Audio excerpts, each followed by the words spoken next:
Hi guys! In this video, I'm going to show you how to change notification sound on Android. So first, go to your phone settings and choose Notifications. Then, scroll down and choose Notification Sound. Then, tap here.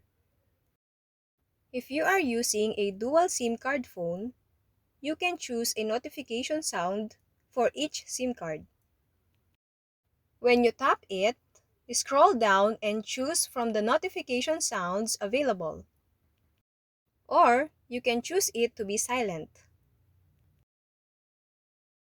And that's it. I hope you liked the video. Please hit the subscribe button for more videos like this. Thank you for watching.